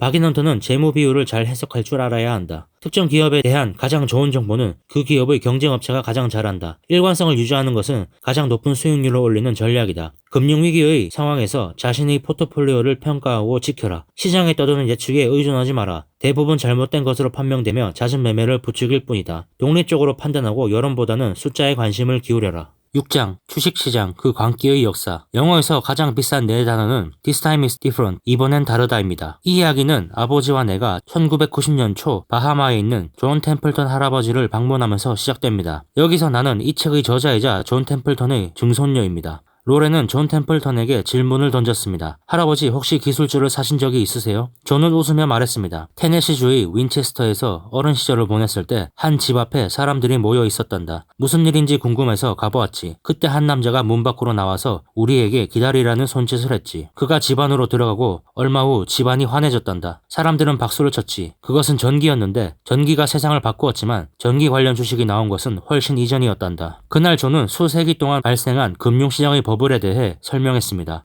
1639년 네덜란드의 튤립 버블부터 프랑스의 미시시피 버블, 영국의 사우스시 버블뿐 아니라 근래의 무선통신, 자동차, TV 분야의 버블을 언급했죠. 새로운 산업이 떠오를 때 투자자들은 보통 신생 기업들을 과대평가하는 경향이 있습니다. 투자자들은 믿을 수 없는 기업에도 자본을 공급했죠. 하지만 점차 경쟁력이 없는 기업들은 자취를 감추었고 성공한 기업들은 극소수에 불과했습니다. 주식 투자 열풍이 불 때 나타나는 또 다른 공통점은 주가가 하락할 거라는 위험에는 관심을 주지 않고 상황을 지나치게 낙관적으로 전망한다는 사실입니다. 이런 낙관주의는 전형적으로 그 산업이 급성장할 것이라고 성급하게 단정하는 데서 비롯됩니다. 기술 버블은 항상 새로운 시대라는 개념을 동반하죠. 물론 자동차나 인터넷 사업은 둘 다 세상을 바꾸어 놓았습니다. 하지만 우리는 박앤헌터입니다. 증시 전체가 그런 새로운 시대라는 의견에 동의하고 있다면 주가가 과대평가되어 위험한 투자 대상이 되었다는 사실을 잊어서는 안 됩니다. 18세기에 발생한 사우스시 버블의 붕괴는 많은 투자자들을 고통에 빠뜨렸습니다. 아이작 뉴턴도 이 버블에서 돈을 많이 날렸다고 합니다. 이 버블은 영국의 한 해운회사인 사우스시 컴퍼니와 영국 의회가 협상을 하면서 시작됐죠. 사우스시 컴퍼니는 영국의 부채를 떠안는 대신 중남미와 독점적으로 거래할 수 있도록 요구했습니다. 대신 사우스시는 기존 영국 정부의 채권자들에게 주식을 지속적으로 주고 배당을 6%씩 지급하기로 했죠. 계약은 이루어졌지만 버블이 발생했습니다. 결국 1720년 전직 재무장관 로버트 월폴은 사우스시 컴퍼니의 주식 발행에 공개적으로 반대했습니다.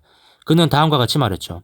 많은 사람들이 주식 매매에 빠져 정상적인 생활을 하지 못하고 있다. 그들은 의도적으로 주가를 끌어올리고 있으며 사우스시 컴퍼니는 배당을 내세워 부적절한 투자에 사람을 끌어들이고 있다. 월폴의 지적은 옳았습니다. 하지만 그의 경종은 제대로 받아들여지지 않았죠. 여기서 한 가지 교훈을 얻을 수 있습니다. 무언가 열광하는 사람들에게 전통적인 지혜를 제시하는 사람은 무시될 수 있다는 겁니다. 여기서 주목해야 할 부분은 열광적인 사람들이 지나치게 자신을 과신할 때 반대로 투기꾼들은 더욱 신용을 얻게 된다는 사실입니다. 다른 버블을 보죠. 1999년 로렌은 존 할아버지에게 팩스를 받았습니다. 팩스에는 존이 공매도하라고 하는 나스닥 기술주 목록이 적혀 있었죠. 먼저 말해야 할 것은 공매도는 리스크가 높다는 사실입니다. 그럼에도 공매도를 하는 투자자들에게 존 메이너드 케인스의 말을 들려주고 싶다고 저자는 말합니다. 증시는 당신이 지불 능력이 있는 것보다 더 오랫동안 비합리적일 수 있다. 주가의 버블은 언젠가 정상으로 돌아갈 수도 있지만 오랫동안 지속될 수도 있다는 말이죠. 또 그 과정에서 돈을 다 날릴 수도 있다는 말입니다. 그럼 이제 존이 공매도를 한 이유와 방법을 보죠. 주식 공모는 자본시장의 중요한 기능입니다. 박인헌터로서 주식 공모 때 두 가지 사항을 관측할 수 있습니다. 먼저 경영자들은 일반 투자자 투자자들이 매수를 열렬히 원하는 시점에 주식 공모를 한다는 사실입니다. 그때가 기업의 주가가 가장 높게 평가받을 수 있는 타이밍이기 때문이죠. 또 다른 하나는 주식 공모 때엔 매수세가 매우 강하기 때문에 공모가가 내재가치 이상에서 책정된다는 겁니다. 몇 달이 지나면 주가는 떨어지는 것이 일반적입니다. 간단하게 말하면 공모주는 비싸다는 겁니다. 존은 저가 주식을 찾는 투자자들에게 주식 공모는 투자 기회가 아니라고 말했습니다. 여기서 존의 한 가지 포인트가 더 있습니다. 주식 공모 후에는 한동안 내부자들은 주식을 팔지 못합니다. 보통 최소 6개월은 보유해야 하죠. 이를 매각 제한 기간이라고 부릅니다. 한국에서는 주로 보호 예소 물량이라고 표현합니다. 존은 이 부분을 공략한 겁니다. 공모 후 3배 이상 급등한 기술주를 매각 제한 기간이 끝나기 며칠 전에 공매도 한 거죠. 존의 예상대로 주가는 급락했습니다. 존 템플턴은 비관주의가 극도로 팽배했을 때에는 마지막 보유자가 포기하고 주식을 매도함으로써 이론적으로 더 이상 나올 매도가 없으며 매수자만 남아있는 상태라고 말했습니다. 이 논리를 반대로 2000년도의 기술주에 적용하면 증시에 더 이상 매수자가 없고 매도자만 남아있을 때에는 바로 낙관주의가 팽배해져 있을 때라는 결론이 나옵니다. 결론적으로 2000년 3월 10일 나스닥 지수는 5132로 역사적인 신고점을 기록했고 월스트리트 저널은 보수적인 투자자들조차 기술주가 일시적으로 인기 있는 주식이 아니라는 생각이 팽배해 있다 라는 제목의 기사를 실었습니다. 그 기사에는 다음과 같은 내용이 나와 있었죠. 버핏은 구경제의 산물이다. 그의 포트폴리오인 질레트는 51% 하락했고 워싱턴 포스트는 19%, 코카콜라는 47%, 아메리칸 익스프레스는 27% 하락했다. 버크셔 해서웨이의 주식도 48%나 하락했다. 그리고 이런 기사 후 1년도 지나지 않아 나스닥은 51% 급락했습니다. 존이 공매도한 주식 중에는 95% 하락한 종목도 많았죠. 공매도와 관련한 존의 원칙은 절대 손해를 보지 말라는 겁니다. 따라서 그는 손실의 수준을 미리 정해놓았습니다. 자신의 생각과 반대로 주가가 오를 때는 케인즈의 조언을 기억해야 합니다. 증시는 당신의 지불 능력보다 더 오랫동안 비합리적일 수 있다. 같은 맥락에서 이익 수준도 미리 정해놓아야 합니다. 그러면 욕심을 부리는 것을 방지할 수 있죠. 2000년 나스닥 주식의 붕괴를 야기한 원인은 탐욕이었습니다. 2000년대의 1분기에만 780억 달러의 주식 공개가 있었고 매각 제한 기간이 끝나는 주식도 1110억 달러나 되었습니다. 버블은 탐욕과 내부자들의 주식 매각에 의해 붕괴되었다고 해도 과언이 아니었죠. 저는 이 버블에서 정확히 9억 달러를 벌어들였습니다.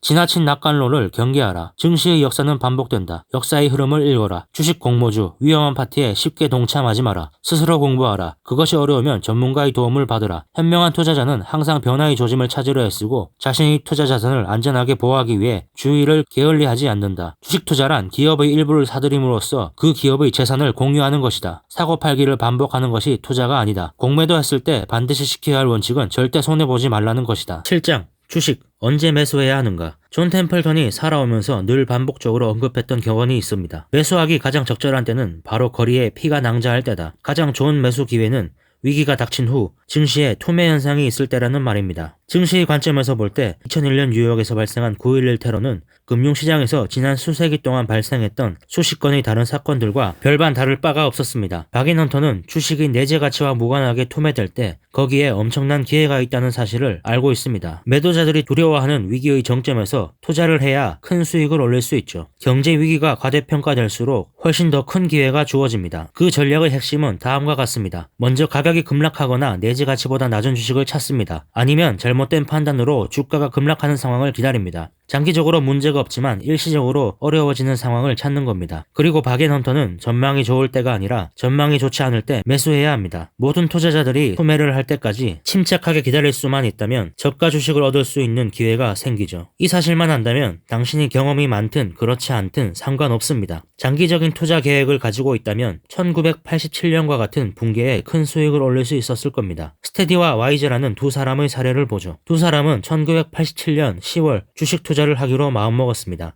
스테디는 10월 16일 금요일에 GE 주식을 10만 달러 매수했죠. 하지만 와이즈는 생각을 좀 더 해보고 월요일 아침에 주문을 하기로 했습니다. 그런데 19일인 월요일은 증시 역사상 가장 낙폭이 컸던 블랙 먼데이였습니다. 다우 지수는 하루 만에 22.6% 폭락했죠. 이미 매수를 했던 스테디는 주식을 팔고 싶었지만 어리석은 판단이라 생각하고 보유하기로 했습니다. 훌륭한 결정이었습니다. 와이즈는 투매 현상을 보고 GE 주식을 10만 달러치 매수했습니다. 좋은 기회라고 판단했기 때문이죠. 역시 잘한 일이었습니다. 이후 스테디와 와이즈는 19년 동안 GE 주식을 보유했습니다. 계산해보면 스테디의 연수익률은 11.8%였고 와이즈는 13%였습니다. 두 사람의 수익률 차이는 연 1.2%밖에 차이 나지 않았지만 19년간 복리로 쌓인 이 차이는 엄청난 차이를 만들었죠. 스테디의 10만 달러는 83만 2,519달러가 된 반면 와이즈의 10만 달러는 101만 1,203달러가 되었습니다. 와이즈가 블랙먼데이 덕분에 더 저렴하게 구입한 데서 오는 차이였습니다. 이것이 복리의 마술입니다. 당신이 만약 다른 투자자들에 비해 수익률을 3에서 4%만 올릴 수 있다면 당신은 완전히 다른 투자자로 분류될 겁니다. 그 차이는 저가 매수를 잘하는 데서 비롯된다고 저는 말합니다. 간단히 말하면 투매 상황에 매수할 수 있다면 다른 투자자들보다 좋은 성적을 낼 수 있다는 말입니다. 증시에서 투매 현상은 여러 가지 원인으로 발생할 수 있습니다. 정치적, 경제적, 전쟁, 원인은 다양하죠. 하지만 원인이 무엇이든 투매가 이루어지면 박인헌터들은 다른 투자자들이 팔기 원하는 주식을 살 준비를 해야 합니다. 다음 편은 지난 30년간의 투매가 이루어진 사건입니다. 투매는 50일 동안 지속될 수도 있고 하루 만에 끝날 수도 있습니다. 마지막 항목을 보면 위기 전에 투자한 10만 달러와 위기로 폭락이 왔을 때 투자한 10만 달러의 차이를 보여줍니다. 이 차이는 장기간 복리로 늘어나겠죠. 또 우리가 알 수 있는 정보가 두 가지 더 있습니다. 첫 번째는 투매를 부르는 사건은 계속해서 일어난다는 겁니다. 보통 10년에 두세 번은 발생합니다. 현명한 투자자는 이런 드문 기회를 잘 이용해야 하죠. 한 가지 상황을 가정해보죠. 예를 들어 당신이 운이 없어서 투자를 하고 있는데 이런 투매 상황이 벌어졌습니다. 어떻게 하겠습니까? 두려움으로 매도를 하거나 매도를 고려한다면 다른 투자자들과 다를 바가 없게 됩니다. 매수를 하기 가장 좋은 때는 증시에 피가 낭자할 때입니다. 심지어 그 피 중 일부가 당신의 것일지라도 마찬가지죠.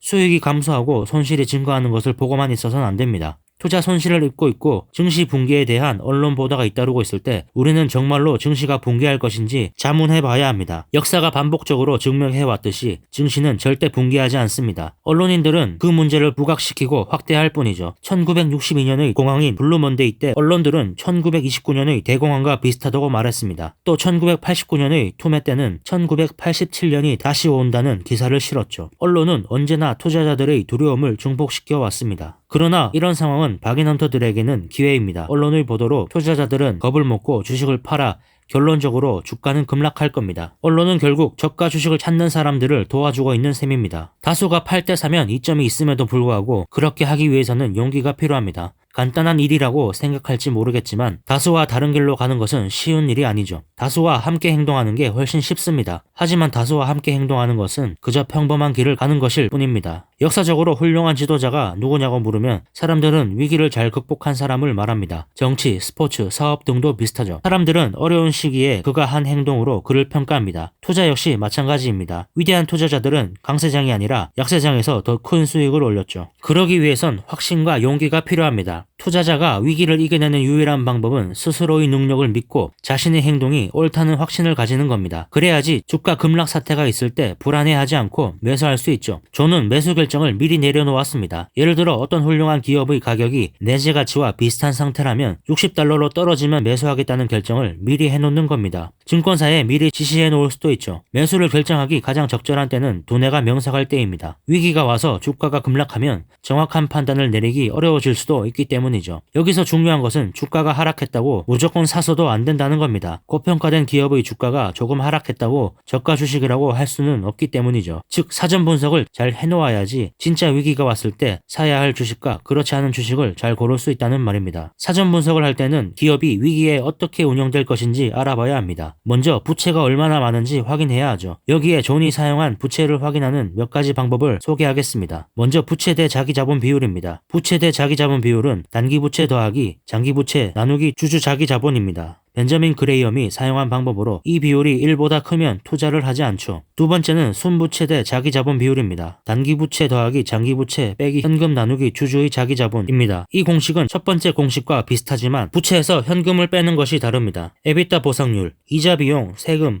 감가상각 비용, 차감전 순이익 나누기 이자 비용. 이 비율은 기업의 이자 지불 능력을 보여줍니다. 예를 들어 에비타가 6이면 기업의 이익은 이자를 총 6회 지불할 수 있는 수준이라는 뜻이죠. 총 부채 대 12개월 에비타 보상률, 단기 부채 더하기 장기 부채 나누기 이자 비용, 세금, 감가상각 비용, 차감전 순이익. 이 비율은 이익과 관련하여 기업이 얼마나 많은 부채를 가지고 있는지 보여줍니다. 보통 3 이하면 적당하다고 보죠. 지금까지 우리는 과거 발생한 여러 가지 위기를 보고 그 상황에 투자해야 큰 수익을 올릴 수 있다는 사실을 확인했습니다. 이제 위기 중에서도 심각한 위기 상황일 때를 살펴보고 어떻게 해야 하는지 알아보죠. 2001년 9월 미국의 세계 무역센터에 테러 공격이 있었던 날 존 템플턴은 이렇게 말했습니다. 저는 인도주의적 입장에서 슬픔에 빠졌습니다. 하지만 이 공격은 재정적으로 우리에게 아무런 피해도 입히지 못했습니다. 이런 테러는 반복해서 일어나지 않기 때문에 세계 경제에 장기적인 영향을 끼치지 못할 겁니다. 존은 역사적인 데이터를 근거로 이렇게 주장했지만 이런 선례에도 불구하고 일반 투자자들은 위기가 발생하면 투매를 합니다. 테러가 있은 직후 수일 동안 언론에 실린 기사들입니다. 뉴욕타임즈, 충격에 빠진 경제, 세계 무역센터를 붕괴시키고 펜타곤에 피해를 입힌 테러 공격이 미국 경제를 수렁에 빠뜨렸다. 월스트리트 저널,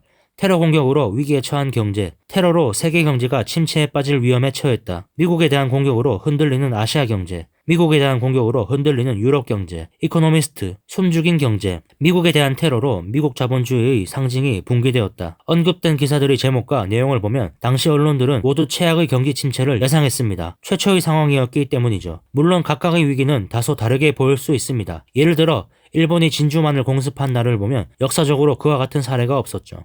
그래서 투자자들은 위기를 느낀 겁니다. 또 소련이 핵무기를 쿠바에 배치하려고 했을 때도 과거에 그런 사례는 없었습니다. 여기서 중요한 점은 각각의 위기는 다른 상황처럼 보인다는 겁니다. 하지만 이런 사건들의 공통적인 요소는 투자자들을 두려움으로 몰아넣는 사건이라는 겁니다. 사건의 모습은 다르지만 충격, 혼란, 공황 같은 투자자의 행동은 동일했다는 말이죠. 여기에 마크 트웨인의 말을 덧붙이겠습니다. 역사는 그대로 반복되지는 않지만 그 흐름은 반복된다. 테러 이후 2001년 9월 17일 증시가 개장되면 어쨌든 투매가 이어질 것이 분명했죠. 존은 매수를 준비하고 있었습니다. 여기서 문제는 어떤 주식을 살 것인가 하는 겁니다. 그에 대한 답은 다음의 질문과 연관시켜봐야 합니다. 어떤 주식의 전망이 최악인가? 이에 대한 답은 뉴욕타임즈의 기사를 보면 알 수 있습니다. 테러 이후 재기의 움직임, 항공회사 파산 경고. 어제 항공회사 경영진과 애널리스트들은 이번 주 테러로 대형 항공사들이 파산할 수 있다고 경고했다. 이와 같은 기사를 읽지 않더라도 항공사가 가장 큰 영향을 받으리라는 예상은 충분히 알 수 있었죠. 항공사는 경기가 좋을 때도 경영난을 겪기도 해서 박인 헌터조차 실패하는 경우도 많았지만 존은 정부가 절대 항공사들을 파산하도록 두지 않을 것이라 믿었습니다. 따라서 그는 6개월 정도만 보유할 생각으로 항공사를 매수했죠. 다음은 테러 직후 그가 매입한 항공주들의 주가 흐름입니다. 아메리칸 항공은 61%, 콘티넨털 항공은 72%, US 에어웨이스는 24% 올랐습니다. 존의 예상대로 연방정부가 구제 조치를 취했기 때문이죠. 위기에 처했을 때 증시가 어떻게 반응하는가에 대한 수많은 역사적인 사례가 있고 따라서 예측이 가능합니다. 박인헌터들은 위기가 곧 기회라는 불멸의 교훈을 역사로부터 배워야 합니다. 위기가 곧 기회임을 인식하라. 대부분의 투자자들이 두려움 속에서 매도할 때 매수하라. 증시가 급락할 때에는 스스로에 대한 확신과 용기가 필요하다. 복리의 힘을 무시하지 마라. 주식을 매수하기 가장 좋은 시점은 증시에 피가 낭자할 때다. 약세장에서 승부를 걸어라. 위기를 이겨내는 유일한 방법은 스스로 능력을 믿고 자신의 행동이 옳다고 확신하는 것이다. 매수를 결정하기 위한 가장 적절한 타이밍은 자신의 판단이 사사로운 일에 영향을 받지 않을 때다. 8장 역사의 리듬을 익혀라. 아시아의 기적, 금융위기를 맞다. 아시아 금융위기는 1997년 7월 태국의 화폐 가치가 평가절하되면서 본격화되었습니다. 이 말은 곧 달러를 사기 위해 더 많은 현지화폐가 필요하다는 뜻이죠. 현지화폐의 가치가 하락하면 달러로 빌린 외채의 규모가 더 커집니다. 달러로 외채가 지나치게 증가하면 은행이 파산할 수도 있죠. 태국에서 촉발된 위기로 아시아의 기적이라고 불리던 다른 국가들도 경계의 대상이 되었으며 그 국가들의 현지화폐에도 대량의 매도 사태가 번졌습니다. 투자자들은 해외로 달러를 회수하기 원했기 때문에 현지화폐의 매도는 계속되었고 마침내 한국에도 이르렀습니다. 외환위기를 경험했던 여러 나라 중 한국은 존 템플턴이 관심을 가졌던 곳입니다. 그는 1960년대의 인터뷰에서 일본 다음으로 투자를 생각하고 있는 나라를 한국이라고 답했죠. 존은 한국도 일본처럼 해외 송금 규제를 완화할 것이라고 확신했고 일본이 2차 세계대전 이후 재건 과정에서 부상한 것처럼 한국도 한국전쟁으로 폐허가 된 상태에서 경제 성장을 이룩했습니다. 존은 한국도 일본과 마찬가지로 저축률이 높다는 점을 주목했습니다. 실제로 한국의 저축률은 2000년대까지 30%를 상회했죠. 성장을 위해 필요한 자금을 대부분 저축액으로 충당했으며 또 일본과 같이 수출 위주의 성장이었습니다. 이러한 일본과 한국의 유사성에도 불구하고 외국인 투자가 금지되어 있었고 외화를 한국으로 가지고 들어갈 수 없었죠. 외화를 쉽게 구할 수 있었던 것은 한국의 대기업인 재벌들이었습니다. 그들만이 달러를 쉽게 구할 수 있었고 때문에 그들의 영향력은 막강했습니다. 정부 위특혜 덕에 재벌들은 원하는 만큼 외화를 사용할 수 있었죠. 하지만 재벌들의 과도한 외화 부채는 결국 한국을 위기로 이끌었습니다. 97년 한국은 다시 과거로 돌아가는 듯했죠. 기아, 진로, 혜태 같은 일부 재벌이 파산 신청을 했고 상황을 심각하게 바라본 외국인들은 한국에 대한 대출 규제를 실시했습니다. 이런 상황에서 한국은 환율 방어를 위해 외화 보유액을 사용했고 상황은 더 심각해졌죠. 97년 말 원화 가치는 붕괴했습니다. 원화로 표시된 모든 자산이 폭락했고 결국 IMF에 구제금융을 신청했죠. 한국은 IMF에 585억 달러를 지원받고 대신 금융시장을 개방하고 기업들의 구조조정을 했습니다. 하지만 그럼에도 높은 금리 탓에 경기 침체는 찾아왔죠. 1988년 존은 본격적으로 한국에 투자할 준비를 했습니다. 그는 지금이 가장 비관적인 시점이고 증시는 바닥을 쳤다고 판단했습니다. 만약 경제가 과거처럼 건실하게 성장을 보인다면 수익을 줄 종목이 많았죠. 주가는 정말 저렴했습니다. 존은 아시아 외환위기가 닥친 후 오랫동안 한국 주식을 매수했습니다. 2004년엔 기아 자동차를 매수했는데 당시 기아의 주가는 매우 낮았습니다. 당시 기아의 주가 수익률은 미국의 GM과 비슷했는데 연평균 성장률은 28%에 달했죠. 반면에 GM의 성장률은 계속 하락하고 있었습니다. 다시 말해 기아는 미국의 GM과 비교해봤을 때 매우 싸다는 겁니다. 이런 이유로 존은 기아를 매수했으며 174%의 수익을 얻었습니다. 존은 과거의 일본과 당시의 한국을 매우 비슷하게 보았습니다. 우연이 아니라 두 나라는 경제 구조면에서 닮아 있었습니다. 비관론에 매수하는 박앤헌터들은 이런 반복되는 상황을 잘 이용해야 합니다. 시간과 장소는 다르지만 같은 결과가 초래됩니다. 어떻게 반복되는지 정확히 알 수 없을지는 모르지만 그런 상황이 되풀이된다는 것만은 확실하죠. 역사의 리듬을 이해하고 다른 투자자들이 관심을 두지 않는 기업의 주식을 매수하라.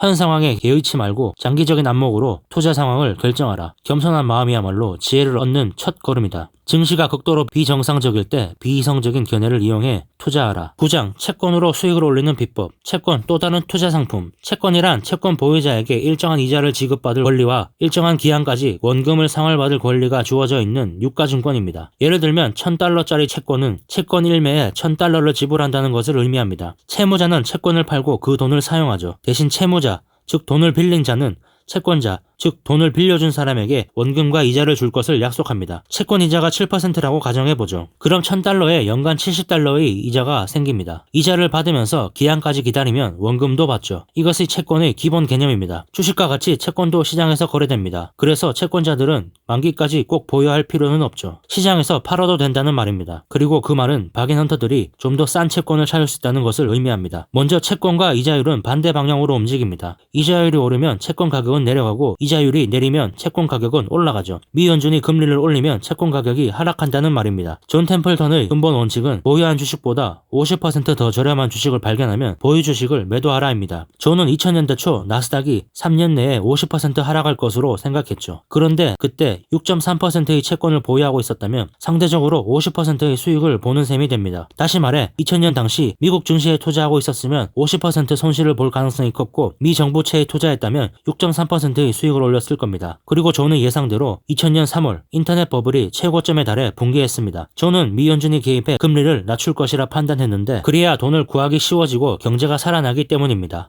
미 연준은 경기가 후퇴하거나 침체가 오면 채권을 매수하고 금리를 낮추는 팽창 정책을 시행합니다. 반대로 경기가 과열되거나 인플레이션 조짐이 보이면 긴축 정책을 실시하죠. 인터넷 버블 붕괴 당시 경기를 살리기 위해 연준은 금리를 내렸고 장기 채권의 가격은 올라갔습니다. 존이 매입한 정부 장기 채권의 가격이 오르고 있다는 겁니다. 여기서 한 가지 더 질문이 있습니다. 존은 과연 자신의 돈을 채권에 묶어둘 것인가 하는 겁니다. 대답은 아니오였죠. 존이 채권을 매수하기 시작할 당시 그의 계획은 나스닥 붕괴 이후 하락장에서 저가 주식을 발견하는 시점까지만 채권을 보유하는 것이었습니다. 그는 다음과 같은 말을 했죠. 현명한 투자자는 나스닥 지수가 50% 하락할 때 채권을 팔고 저가 주식으로 갈아탈 것이다. 즉 존은 버블에는 채권이 주식보다 50% 저렴하다고 생각해 채권을 매수했고 붕괴 직후엔 다시 나스닥이 50% 저렴해져서 채권을 팔고 주식을 샀다는 말입니다.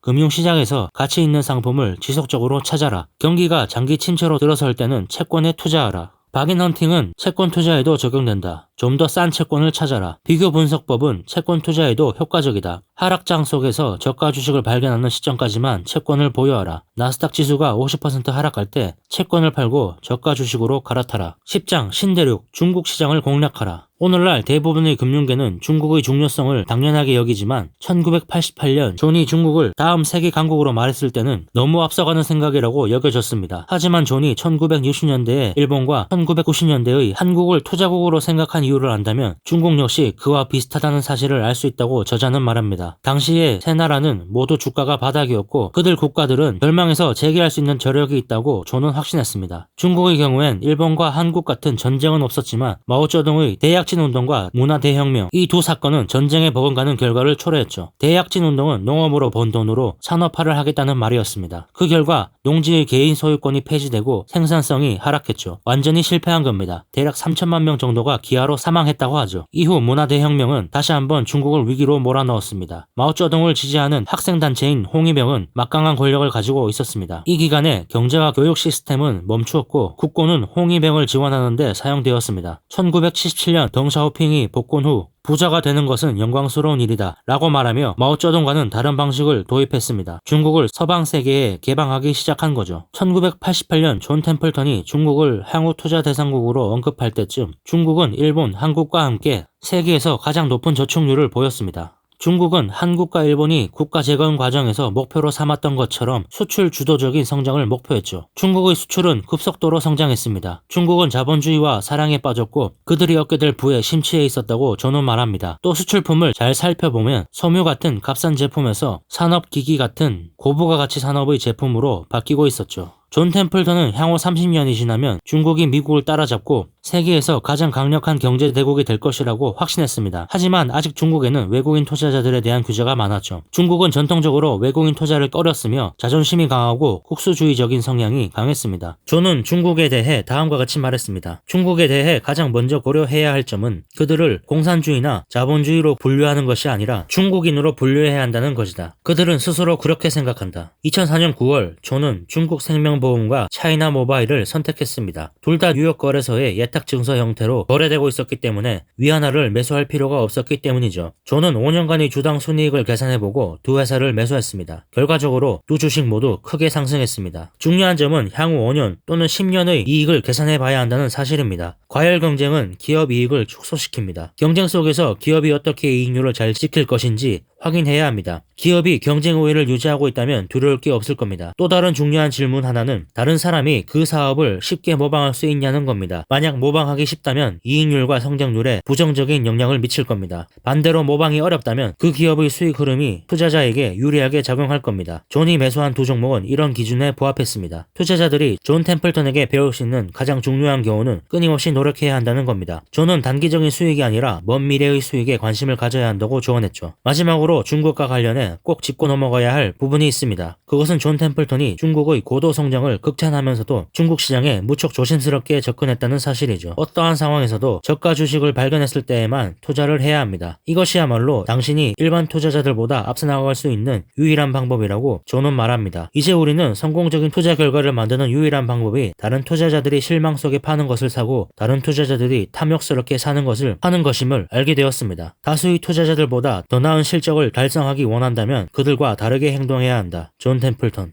향후 10년간의 주당 순이익을 예측하라. 미래에 직면하게 될 기업의 경제적 위치를 예측하라. 기업이 창출할 먼 미래의 수익에 관심을 기울여라. 독점적 위치에 있는 기업을 찾아라. 기업의 건실한 성장률과 높은 수익 창출 능력은 투자의 중요한 포인트다. 수익 증가 속도가 빠른 주식에 투자하되 장기적인 안목을 가져라. 네, 이렇게 책이 끝났습니다. 아무래도 존 템플턴의 증손녀가 집필한 책이라 뭔가 위인전 같은 느낌이 드는 책이지만 그래도 존 템플턴의 투자 철학을 알기에 충분했습니다. 그의 투자 방법을 자세하게 말해보면 좋은 주식을 전 세계를 대상으로 조사하고 1년의 사건으로 그 주식의 가격이 가치보다 낮아지거든 그 주식을 매수하라. 그리고 인내심을 가지고 가치가 제자리를 찾아갈 때까지 기다려라 입니다. 여기서 어떤 사건으로 그 주식의 가격이 낮아질 때는 시장의 비관론이 팽배할 때입니다. 즉 다시 더 간단하게 줄여보면 비관론에 매수하라입니다. 존이 했던 말 중 개인적으로 가장 인상 깊었던 말은 매수하기 가장 좋은 때는 증시에 피가 낭자할 때이다. 심지어 그 피 중 일부가 당신의 것일지라도 마찬가지다. 이었습니다. 주식이 많이 하락해 많은 사람들이 손해를 보고 있을 때가 매수 타이밍이라는 말이죠. 그리고 그 손해를 보는 사람이 나일지라도 역시 매수하기 좋은 때라는 말입니다. 또 핵심 내용이 하워드 막스의 투자와 마켓 사이클 법칙과 매우 비슷했습니다. 막스가 존 템플턴의 영향을 받았다는 생각이 들 정도로 닮아 있었습니다. 존 템플턴의 비관론에 투자하라는 투자 원칙이 큰 그림을 보여주었다면 막스의 마켓 사이클 이론은 큰 그림은 존의 원칙과 비슷하지만 거기에서 좀 더 자세하고 정확하게 비관론과 낙관론에 대해 말해주고 있었죠. 하워드 막스의 투자와 마켓 사이클 법칙도 추천할 만한 책이니 한 번쯤 읽어보시길 바랍니다. 마지막으로 책이 나온 존 템플턴의 매도 원칙을 보여드리겠습니다. 영상이 도움이 되셨다면 구독과 좋아요, 댓글 부탁드립니다. 시청해주셔서 감사합니다.